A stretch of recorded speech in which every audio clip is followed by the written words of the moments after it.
오늘 저녁에 우리에게 주시는 하나님의 은혜의 말씀은 에베소서 4장 20절에서 24절까지의 말씀입니다.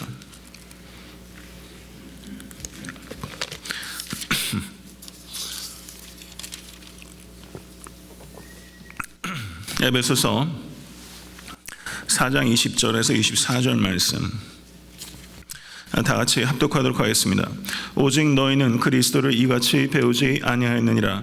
진리가 예수 안에 있는 것 같이 너희가 과연 그에게서 듣고 또한 그 안에서 가르침을 받았을진데 너희는 유혹의 욕심을 따라 썩어져가는 구습을 쫓는 옛사람을 벗어버리고 오직 심령으로 새롭게 되어 하나님을 따라 의와 진리의 거룩함으로 지으심을 받은 새 사람을 입으라. 아멘. 하나님의 말씀입니다. 오늘 찬양을 드리는데 그 마음이 행복하더라고요. 너무너무 행복했어요. 근데 나 주의 믿음 갖고 홀로 걸어도 가사는 엄청 비장한데 그 리듬은 왜 이렇게 흥겨운지요. 근데 역설적인 것 같아요. 우리 그리스도인의 삶이 참 좁고 험한 길 그리고 외로운 길인데 그 맛이 남다르잖아요. 참 기쁨을 주는 길인 것 같아요. 오늘 특별히 찬양을 통해서 하나님께 가까이 갈 수 있었던 것 같고 찬양팀들 수고 많이 하신데 오늘 특별하게 감사의 말씀을 좀 드리고 싶습니다. 제가 얼마 만에 수요 예배 설교인지 아세요? 까마득하죠?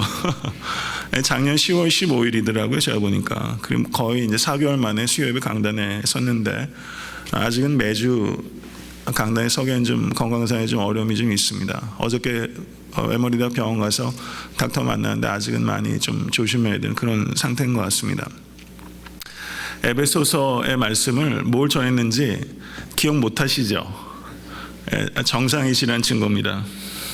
설교한 저도 뭘 했는지 다시 한번 봤어요.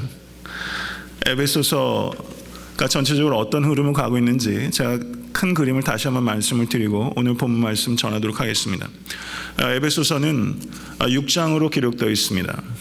그런데 에베소서 1장에서 3장까지는 교리적인 가르침에 초점이 있다면 4장에서부터 6장까지는 권면으로 넘어가고 있습니다. 1장부터 3장까지는 하나님께서 우리를 위해서 하신 일을 기록하고 있다면 4장부터 6장까지는 우리가 하나님을 위하여 해야 될 일에 대해서 기록하고 있어요. 해설에서 권면으로 넘어가고 있는 그런 분기점이 4장이라고 말씀드릴 수 있습니다. 하나님께서는 교회를 한 백성으로 부르셨습니다. 믿으십니까? 존 스타트 목사님께 쓰신 책 중에 한 책 제목이 한 백성이에요. 얼마 전에 읽고 싶어서 사놨어요. 실제 원어가 뭔지 모르겠지만 책 제목이 한 백성. 그리스도께서 교회를 한 백성으로 부르셨고 그리스도께서 교회를 거룩한 백성으로 부르셨습니다. 믿으십니까? 이게 교회에 대한 가장 함축적인 정의라고 말할 수 있어요. 교회는 그리스도께서 한 백성으로 거룩한 백성으로 부르신 공동체입니다. 그래서 에베소서 4장 1절에서 16절은 한 백성으로서 마땅히 지켜야 할 바로서 하나됨, 유니티에 대해서 말씀하고 있다면 4장 17절에서 5장 21절까지는 거룩한 백성으로서 마땅히 지켜야 될 정결함, 퓨리티에 대해서 가르치고 있는 말씀입니다. 그리고 17절에서 24절은 정결한 삶의 신학적인 기초를 제시하고 있는 말씀인데 지난 수요 예배 설교 때 제가 설교했던 17절에서 19절은 정결한 삶의 소극적 혹은 부정적 기초로서 허망한 삶을 떠나라 라는 권면이었다면 오늘 본문 말씀 20절에서 24절은 정결한 삶의 적극적 혹은 긍정적 기초로서 그리스도를 따르라 라고 권면하고 있는 것입니다. 그러면 그리스도인의 삶은 무엇입니까?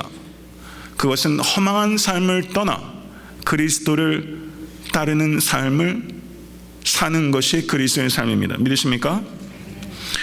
사도 바울께서는 오늘 4장 20절에 오직 너희는 그리스도를 이같이 배우지 아니하였도다 라고 말하면서 예전에 그리스도에 대하여 사도 바울께서 가르치신 바를 상기시키고 있는 것입니다. 여기에서 그리스도를 배웠다라고 번역되어 있는 성경 언어가 에마세테 톤 크리스톤이라는 성경 원어인데요. 여기에서 중요한 것은 그리스도에 대하여 배웠다라고 번역하고 있지 않고 그리스도를 배웠다라고 번역하고 있다는 것입니다.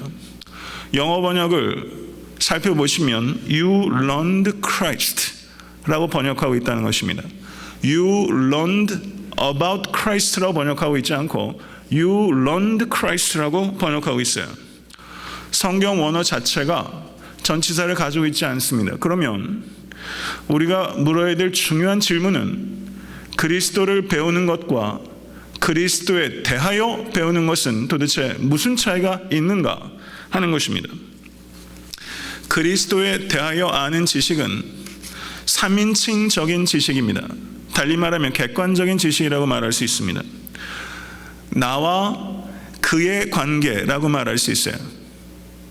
나와 그의 관계 속에서 아는 지식, 그것이 그리스도에 대한 지식입니다.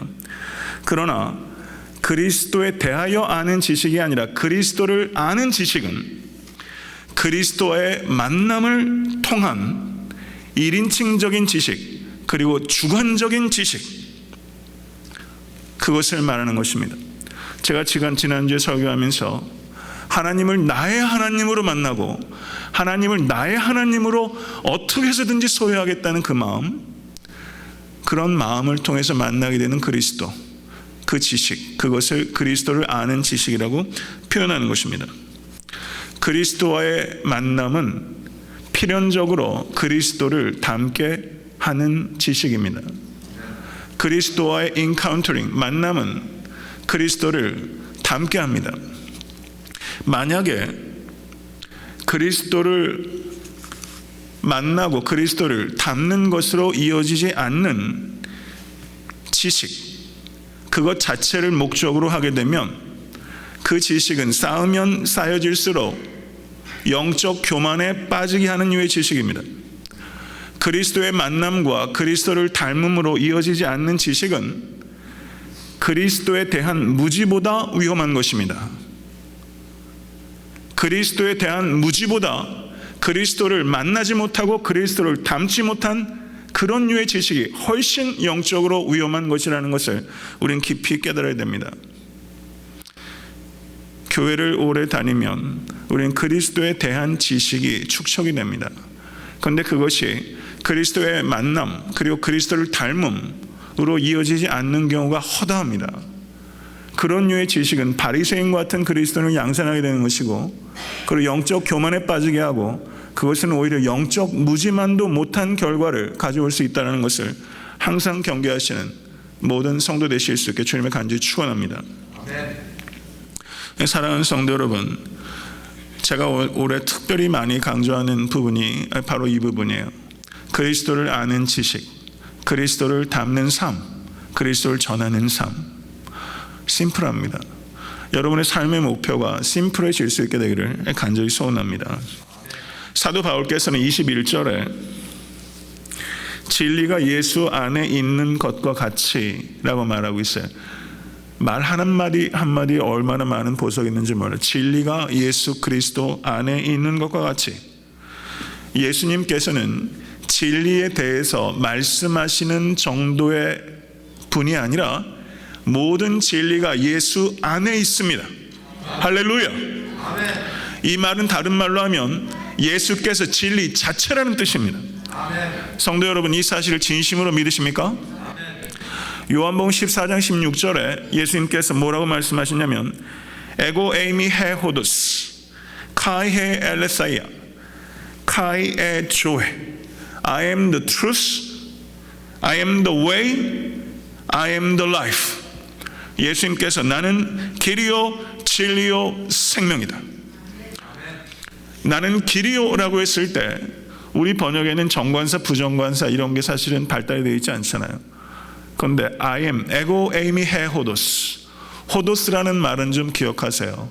저 한번 따라하시죠. 호도스, 길이란 뜻이에요. 여성 명사인데 길, 호도스, 에고 에이미 해 호도스. 예수는 길이십니다.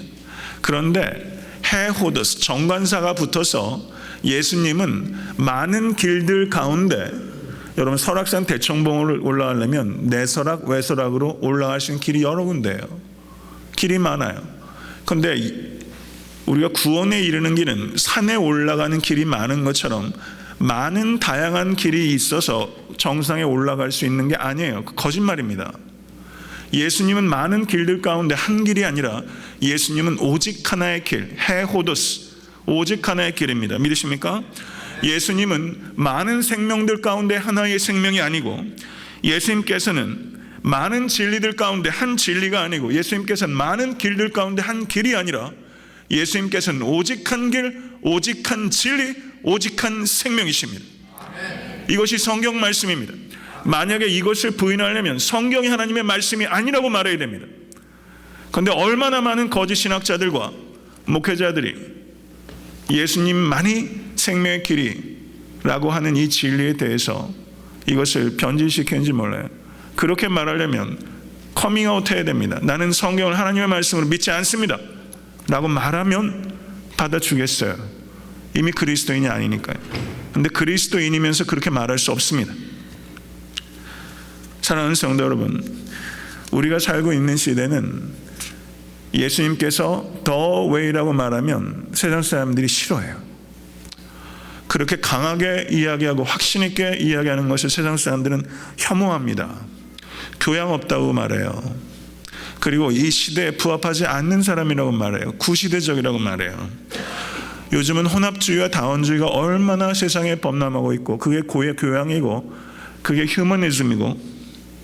사랑하는 성도 여러분, 우리가 예수님께서 The Way라고 말하기 위해서는 비난과 조롱을 감수해야 됩니다. 그것은 우리가 편협해서가 아니라 예수께서 사랑이시기 때문입니다.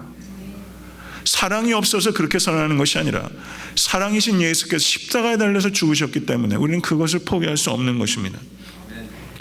사랑하는 성도 여러분, 거짓된 가르침 혹은 타협한 진리는 세상으로부터 인기를 끌고 각광받을 수 있지만, 성도 여러분, 천하인간의 구원을 얻을 이름은 오직 우리 주 예수 그리스도 한 분이십니다. 이 부분에 있어서 우리는 한치도 한순간도 물러설 수 없습니다. 이것에 대해서 확신과 용기를 가지실 수 있는 여러분과 제가 될 수 있게 되길 간절히 바랍니다. 그런데 문제가 있어요. 예수께서 I am the way, I am the truth, I am the life 라는 것을 선언하면서 우리가 길 대신 예수를 따라가지 않고 생명 대신 예수의 생명으로 살지 않고 예수 그리스도의 진리를 가지고 있는 진실된 사람으로 살지 않기 때문에 문제가 발생하는 거예요. 우리는 이 진리를 선언하기 위해서 우리의 삶을 견고하게 이끌어야 됩니다.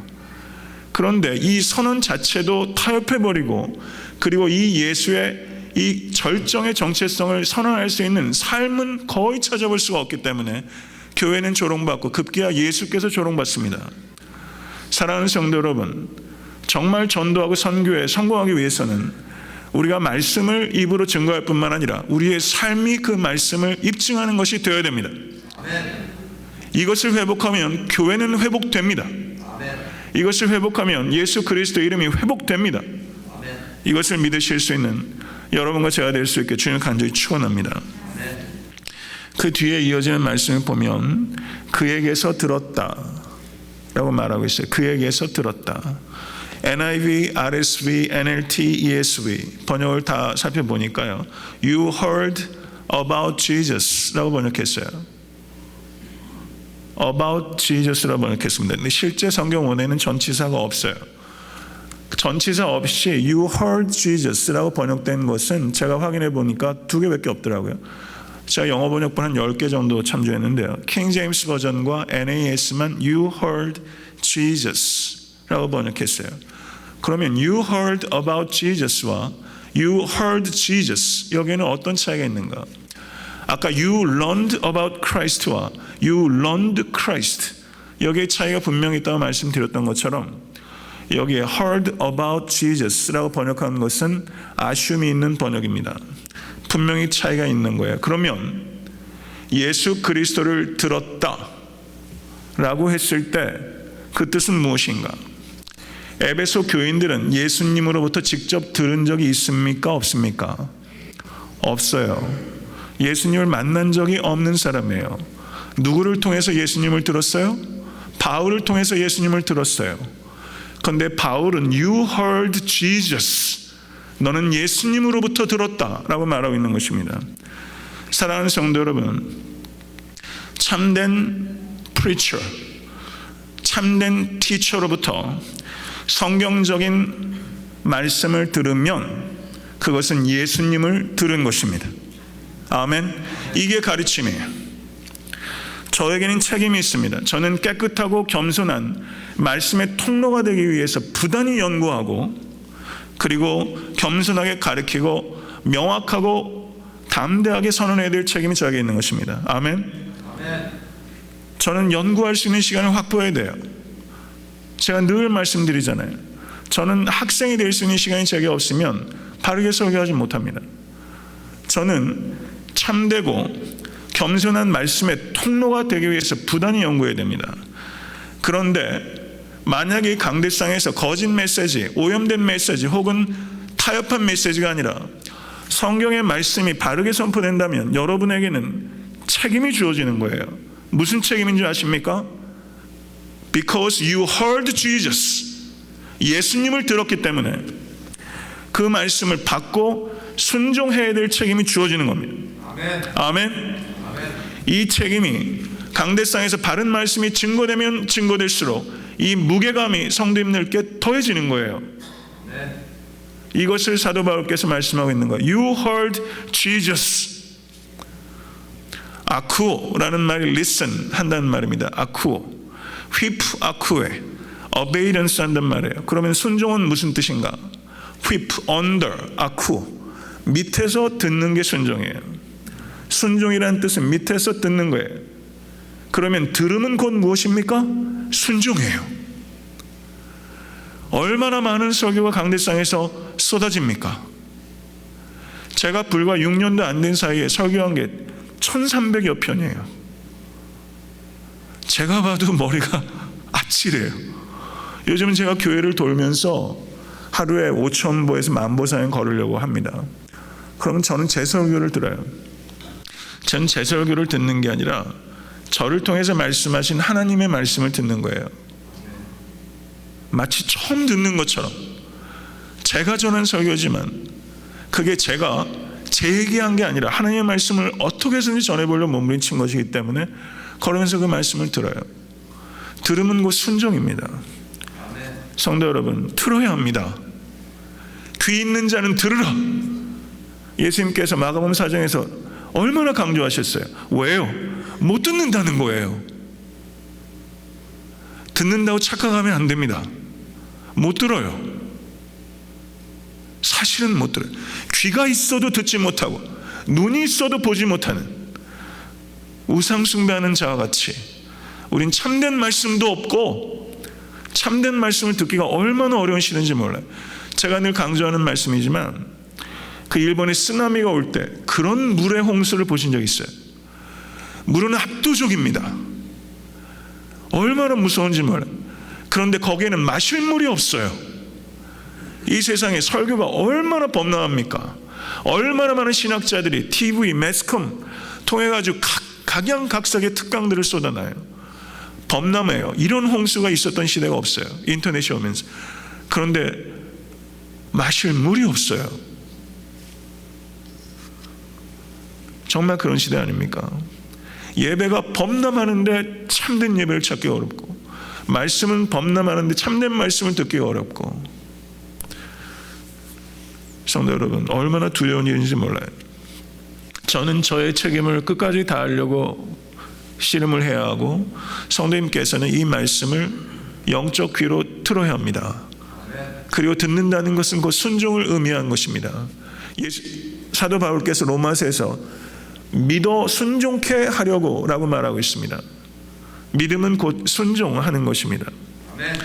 사랑하는 성도 여러분, 그리고 이제 사도 바울께서 뭐라고 말씀하시냐면, 너희는 유혹의 욕심을 따라 썩어져가는 구습을 쫓는 옛사람을 벗어버리라.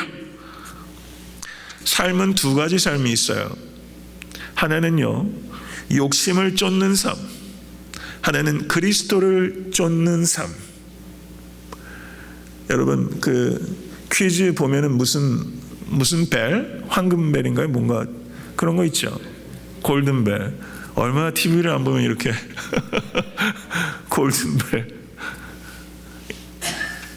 욕심을 쫓는 분 이쪽에 앉으시라고 그러고, 그리스도를 쫓는 분 이쪽에 앉는다고 만약에 한다면, 양심껏 가서 앉는다면 어느 쪽에 자리에 앉으실 수 있다고 보세요.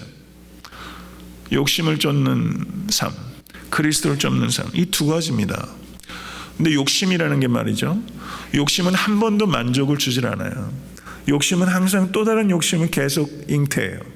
근데 욕심은요, 어치브하게 되면 갈증이 더 심해져요. 욕심은 더 큰 갈증을 갖다 줍니다. 그런데 그리스도를 쫓는 삶은 더 큰 자유를 가져다 줘요. 욕심은 절대 자유를 가져다 주지 않습니다. 자유는 그리스도로부터 옵니다. 돈이 좀 많아지면 시간적으로 자유가 생길 것 같으세요? 돈이 좀 많아지면 블라블라블라 뭐가 좀 큰 자유가 있을 것 같습니까? 그런 측면이 전혀 없다고는 못하겠죠. 그렇지만 돈은요, 우리를 더 올가매요. 사랑하는 성도 여러분, 사도 바울께서 옛사람을 벗어버리라 라고 했을 때 그 옛사람은 옛 본성을 가리키는 것입니다. 우리는 예수님을 주와 그리스도로 영접하는 순간 영적으로 우리의 옛사람이 예수 그리스도와 연합하여 십자가에 죽었고 장사되었고 다시 살아났습니다. 믿으십니까? 이것은 경험적으로 경험한 지식이 아니라 믿음으로 받아들이게 된 영적 지식입니다. 이것을 가지고 있는 사람이 크리스천입니다. 내가 예수를 믿는 순간 난 예수 그리스도와 연합하여 이미 죽었고 장사되었고 예수 그리스도와 함께 이미 살아났다. 이게 믿음이에요. 중생한 성도는 그런 사람입니다. 그런데 우리의 몸은 아직도 죄의 영향력 아래에 있어요. 그렇지 않아요? 우리의 몸이 얼마나 이게 버르장머리가 없는지 몰라요. 우리의 몸뚱아리가 너무 버릇이 없어요. 우리의 몸은 죄의 영향력 아래에 있습니다. 하나님께서는 우리에게 자연적인 욕구를 주셨어요. 식욕, 수면욕, 성욕. 하나님께서는 그것을 우리에게 주셨어요. 그것 자체는 하등이 나쁜 게 아니에요. 그런데 식욕이 과해지면 폭식하게 되고 과하게 마시고 술을 마시면 폭음하게 된다고 합니다.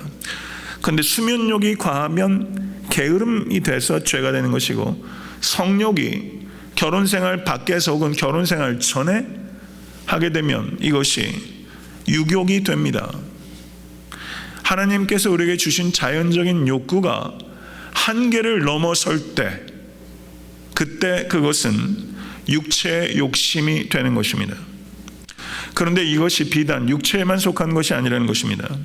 개인마다 지적 욕구가 강한 사람이 있어요. 그런데 지적 교만으로 갈 수가 있고 도덕적 교만에 빠진 사람들이 있습니다. 세상에 윤리가들 얼마나 많은지 몰라요. 도덕적 교만에 빠진 사람, 가장 위험한 게 뭔지 아십니까? 영적 교만이에요. 영적 교만. 성도 여러분, 이 모든 것들도 육체의 욕심이라고 할 수 있습니다. 이런 것들은 정신적인 분야에 속하지만 역시 육체의 욕심에 속하는 것이라고 할 수 있습니다. 명예욕, 남자분 특별히 명예욕, 권력욕. 이거 글쎄요, 저는 권력이 뭔지를 몰라서 교회 내에서도 글쎄요, 목회자 권력 세우는 경우 있죠. 세상의 남자들 권력욕이 대단한 거거든요. 복수심, 질투심, 시기심. 여자분 같은 경우 특별히 시기 질투하는 거, 남자들도 그런 사람 좀 있지만 특별히 이런 것들, 편애하는 것들, 이런 것들 역시 다 육체의 욕심입니다. 사랑하는 성도 여러분, 옛사람을 버리라 라는 이 하나님의 말씀은 좀 더 우리의 말로 이것을 풀어서 얘기하면, 저를 따라 하시죠. 한계를 넘어서는 필요하지 않은 것에 대한 욕심을 버리라. 한계를 벗어나는 필요하지 않은 것에 대한 욕심을 버리는 것, 그것이 옛 사람을 벗어버리라 라는 것의 한 국면을 정확하게 말하고 있는 것입니다. 저를 한 번만 더 따라 하시죠. 사람은 욕심을 채움으로 행복해지는 것이 아니라 욕심을 다스림으로 행복해진다. 아멘. 얼마나 기억해야 될 말이에요. 욕심을 채움으로 행복해지는 존재가 아니라 욕심을 다스림으로 행복해지는 존재예요. 이것을 성도님들의 삶에 반영해 보세요. 일터에서 자녀들을 교육할 때, 성도 여러분 공부할 때 욕심을 채움으로가 아니라 욕심을 다스림으로 행복해지고, 욕심을 다스리는 사람은 고결한 사람이에요. 귀한 사람입니다. 그런 사람 보면 보여요. 목회도요, 욕심을 채우는 목회가 아니라 욕심을 다스리는 목회. 여러분 그런 목회자 만나셔야 되잖아요. 욕심을 다스리는 게 이분 목회에 있어서도 얼마나 어려운지 몰라요. 욕심 다스리는 목사 몇 분이나 보셨습니까? 욕심을 다스리는 것 어려워요. 그렇게 한다는 것은 정말 아름답고 고상한 것입니다. 사랑하는 성도 여러분, 물질을 다스리십시오. 올 한해 살면서 물질을 얻는 것에 초점을 맞추기보다 물질을 다스리는 것에 초점을 맞추세요. 물질을 다스리는 사람에게 물질이 주어지면 그건 축복이 되는데, 물질의 지배를 받는 사람에게 물질이 주어지면 그건 독입니다. 돈이 아니라 독이에요. 물질을 다스리는 사람이 먼저 되십시오. 돈 때문에 형편없어지지 않는 사람에게 돈이 주어져야 축복이지, 명예가 주어져야, 형편없어지지 않는 사람에게 명예가 주어져야 그 명예가 축복이죠. 권력도 그 권력을 때문에 취해지지 않는 사람의 권력이 주어져야 그 일을 가지고 영향력 있게 쓰죠. 성도 여러분, 먼저 깨끗한 그릇 되십시오. 그래서 올 한해 성도님들 무엇을 하시든지, 하나님이 무엇을 담아주시든지 상관없이 성도 여러분 복을 받을 수 있는 그릇 되십시오. 그래서 참 행복한 올 한 해 될 수 있게 주님 간절히 축원합니다. 그 뒤에 이어지는 말씀을 보시죠. 수요 예배 설교를 오랜만에 했더니 이게 길어지네요. 욕심을 버려야 되는데.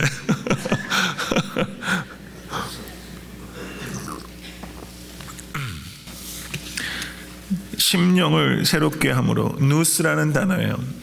마인드라고 번역되기도 하고, 제가 간략하게 말씀드리겠습니다.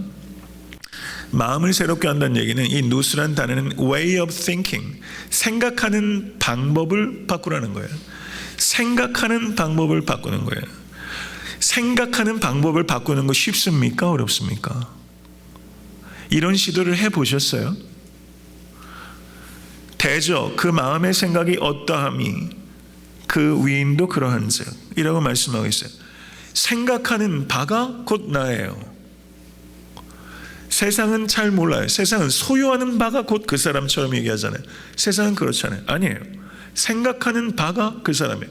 여러분의 정체성은 여러분의 way of thinking, 생각입니다. 이것을 깊이 생각해야 됩니다. 그런데 톨스토이는 크리스천입니다. 톨스토이가 어떻게 말하냐면, 도스토옙스키도 크리스천이에요.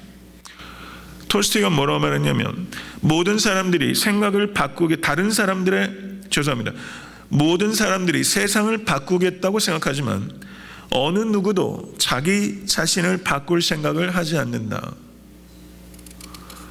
성도 여러분, 제가 목회를 하면서 저한테 제일 큰 이슈는, 지난주에 설교 말씀드릴 때 제가 말씀드렸죠. 목회는 어려워요. 은퇴할 때까지 어려울 거예요. 그런데 제가 목회를 하면서 제일 큰 어려움은 누구라고 그랬어요? 제 자신이에요. 제 자신 바꾸는 게 저한테도 제일 어려워요. 제가 저를 바꾸지 못할 때 교회는 위기가 닥칠 거라고 저는 생각해요. 저를 바꾸는 거, 목회자인 저한테도 한없이 어려운데, 설교하는 게 저한테는 사실은 저한테 제일 먼저 찌르는 칼이에요. 저 자신에게는. 성도 여러분, 다른 사람 생각 바꾸기 전에 내 생각부터 바꾸겠다는 것, 다른 사람의 형편과 처지와 상관없이 내 생각부터 바꾸겠다는 생각을 하십시오. 그렇게 하시겠습니까? 제가 퀴즈 하나 낼게요. 한번 맞춰보세요. 나는 언제나 당신 곁을 떠나지 않는 동반자입니다. 나는 당신의 가장 충실한 조언자일 수도 있고 가장 무거운 짐일 수도 있습니다. 나는 당신을 밀어 올릴 수도 있고 아니면 실패의 나락으로 끌어내릴 수도 있습니다. 나는 모든 위인의 하인입니다. 동시에 모든 실패자의 하인이기도 합니다. 위대한 사람이라면 나는 위인을 만들어냅니다. 실패자라면 나는 실패자를 만들어냅니다. 당신은 나를 움직여 이득을 볼 수도 있고 나로 인해 파멸을 맞을 수도 있습니다. 나를 훈련시키십시오. 그러면 당신에게 이 세상을 드리겠습니다. 나를 편히 놓아주시면 당신을 파멸로 인도할 것입니다. 나는 누구입니까? 누구요? 생각? 누굽니까? 생각을 좀 하세요. 습관. 새 사람을 입으라. 이 뜻을 저는요 좀 더 구체적으로 연초하니까 이걸 습관이라고 한번 생각을 해보는 거예요. 습관 바꾸기가 참 어렵죠. 저도 제일 집사람한테 잔소리 듣는 게 습관 좀 바꾸라는 겁니다. 습관은 모든 위인을 만들어내기도 하고 모든 실패자를 만들어내기도 해요. 예수님께서는 거룩한 습관을 가지셨던 분입니다. 습관이라는 단어가 성경 언어로 헤소스라는 단어입니다. 헤소스. 누가복음 2장 41절 43절에 그 부모가 해마다 유월절을 당하면 예루살렘으로 가더니 예수께서 12살 될 때 저희가 이 절기에 헤소스 전례를 쫓아 올라갔다가 라고 말씀합니다. 누가복음 4장 16절은 예수께서 그 자라나신 곳 나사렛에 이르사 안식일에 자기 헤소스 규례대로 회당에 들어가서 성경을 읽으려고 서심해 라고 말씀하고 있어요. 예수께서는 습관대로 하셨어요. 마가복음 1장 21절을 보시면 거기에 그렇게 말씀합니다. 저희가 가버나움에 들어가니라 예수께서 곧 안식일에 회당에 들어가 가르치시매. 성도 여러분, 조금 복잡한 얘기일 수 있겠지만 제가 성경 해석의 묘미를 지금 말씀을 드리는 거예요. 저희가 가버나움에 들어가니라 예수께서 곧 안식일에 회당에 들어가 가르치시매. 성경 원어를 모르면요 발견할 수가 없어요. 여기서 안식일들에가 아니라 안식일의 단수죠. 그런데 성경 원어는 토이스 사바센 복수 역격입니다. 예수께서 곧 안식일들에 다른 말로 하면 안식일마다 NLT 번역엔 every Sabbath day라고 번역했고 YLT라는 번역이 있습니다. 이 번역은 아주 literally 번역하는 번역으로 유명해요. On the Sabbaths 복수로. 그러니까 회당에 들어가 가르치심에라고 했을 때 영어 번역들이 거의 대부분 He began to teach라고 번역했어요. 의미가 잘 안 맞아요. 여기서 이 번역은요 began to teach 가르치기 시작하셨다가 아니라 가르치시곤 하셨다라고 번역해야 됩니다. 곧 안식일마다 회당에 들어가 가르치시곤 하셨다. 이렇게 돼야지 의미가 정확히 살아요. 근데 그렇게 번역해놓은 번역본 없습니다. 영어 번역도 없고 한국 번역도 없어요. 성경 원어를 유심히 살펴보면 반드시 그런 거예요. 이거는 예수님께서 습관적으로 안식일마다 가셔서 사람들을 가르치시곤 하셨다 라고 일반적인 예수님의 티칭에 대해서 가르치신 것이 말씀하신 것이고, 사도 바울은 가르쳐서 그리스도의 제자를 낳는다라고 말하면서 해산하는 수고를 말씀하시잖아요. 가르치는 행위는 일회적인 행위가 아니라 지속적인 행위고 어미가 자녀를 해산하는 것과 같은 산고의 고통을 겪는 과정을 통해서 낳는 거예요. 그렇기 때문에 예수께서 가르치신 행위는 이거는 customary action, 습관적인 행위예요. 또 하나 마가복음 1장 35절을 보시기 바랍니다. 새벽 오히려 미명에 예수께서 일어나 나가 한적한 곳으로 가사 거기서 기도하시더니, 성경 원어가 여기서 기도하시더니 이건 역시 기도하시곤 하시더니 그렇게 번역할 수 있는 imperfect 시제라고 해서 그런 시제가 사용되고 있어요. 예수께서는 한적한 곳에 가서 기도하시곤 하셨어요. 예수님께서는 밤에 철야로 기도하셨어요. 제자들을 세우실 때. 오병이어의 기적으로 사람들을 먹이셨을 때 예수께서 홀로 산에 들어가서 기도하셨어요. 예수께서는 그렇게 기도하셨어요. 누가복음 22장 39절에 예수께서 나가서 습관을 쫓아 갈람산에 가시며 제자들도 쫓았더니 습관을 쫓아 헤소스, 똑같은 단어입니다. 귤의 전례로 번역됐던 헤소스라는 단어가 사용되면서 예수께서 습관을 쫓아 감람산에서 기도하셨더니 예수님께서는 그러니까 감람산에 가실 때마다 기도하셨어요.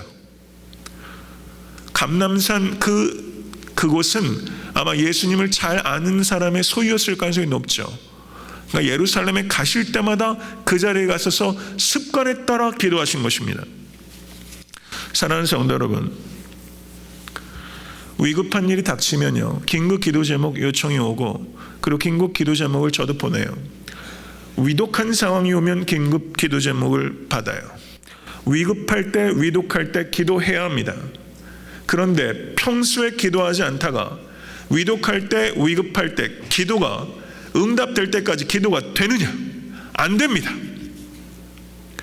보험 들듯이 잠시 잠깐 뜨겁게 기도할 수 있지만 살든지 죽든지 하나님께서 응답하실 때까지 끈질기게 기도하는 것 안 돼요.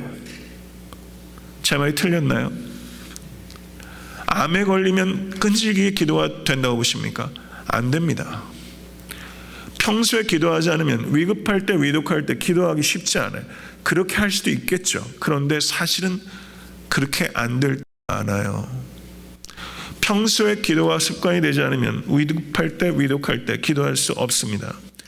사랑하는 성도로 이제 말씀을 맺으려고 합니다. 습관이 바뀌는 거 잘 안 바뀌어요. 제게도 마찬가지고 어려워요. 올해는 제가 좋은 습관을 장착하려고 지금 아주 제 딴엔 굉장히 노력을 사실은 하고 있어요. 몇 가지 좀 바꿀 게 있어요. 제게도. 그런데 습관은요, 의지로 안 바뀝니다. 습관은 어떻게 바뀐 줄 아세요? 더 굳은 의지로 안 바뀌어요. 예, 안 바뀌어요. 작심삼일, 인간이니까 안 돼요. 의지로 안 바뀌어요. 의지는 필요합니다. 그렇지만 의지로 안 돼요. 뭘로 돼요? 목적이 바뀔 때 습관이 쉽게 바뀌어요. 목적. 삶의 목적이 바뀌어야 돼요. 우리가 어디에 초점을 맞추느냐. 올 한해 살면서 내가 근본적인 문제, 궁극적인 문제, 영원한 문제에 내 삶에 초점을 맞추는 거예요. 예수께 내 삶에 초점을 맞추는 거예요. 성도 여러분, 그렇게 되면 습관을 바뀌는 길이 비로소 열려요. 길을 잃어보신 적이 있으세요? 제가 예전에 대학교 2학년 때인가 지리산 천왕봉 올라가다 길을 잃어버렸어요.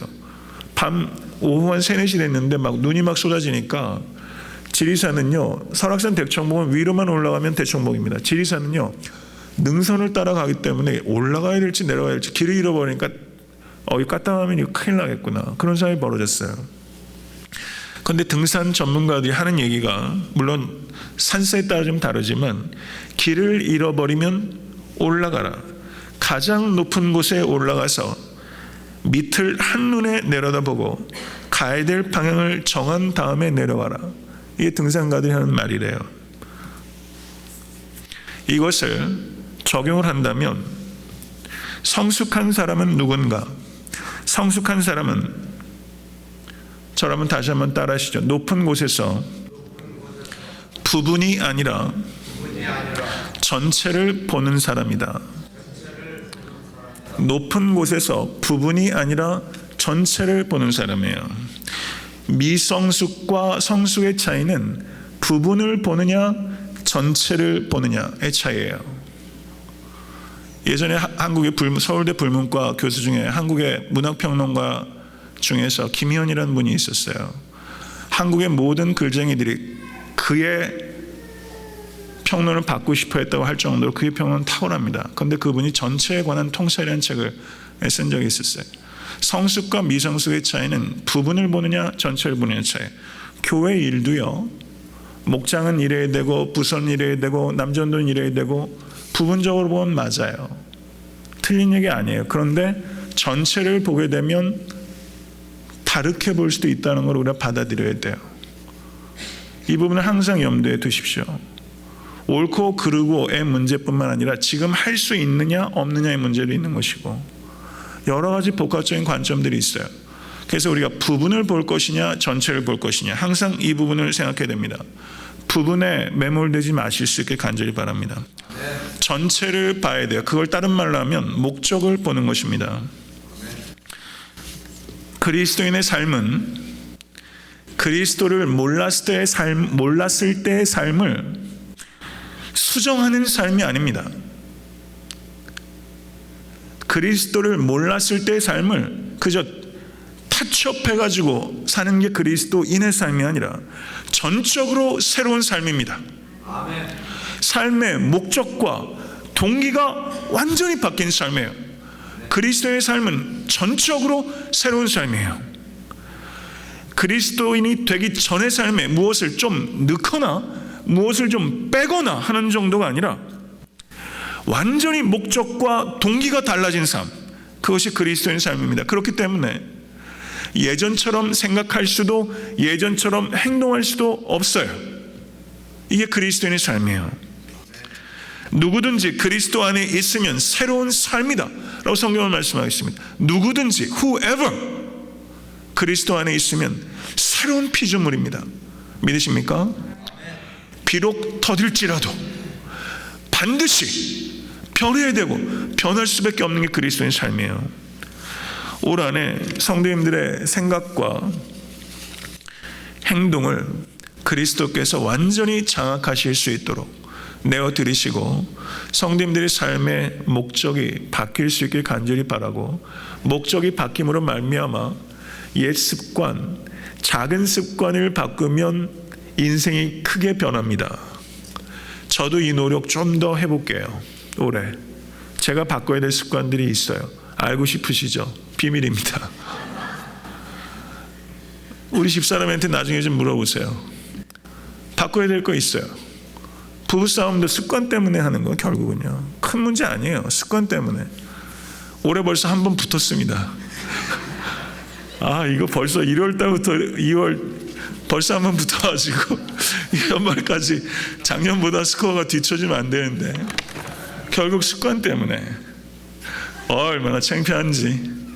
그래서 집사람이 아까 사무실에 있는데 피차 미안하니까 와가지고 어깨를 좀 주물러 주더라고요. 그래서 벌써 한 번 붙었네 제가 그랬어요. 올해는 진짜 각별히 조심해가지고 더 이상 붙는 일이 없이 한번 잘해봐야지. 습관 바꾸십시오. 그래서 작은 습관을 바꾸서 크게 삶이 변하시는 그런 감격적인 한 해가 될 수 있게 되기를 주님을 간절히 축원합니다. 우리 주신 말씀 생각하면서 잠깐 기도하시죠.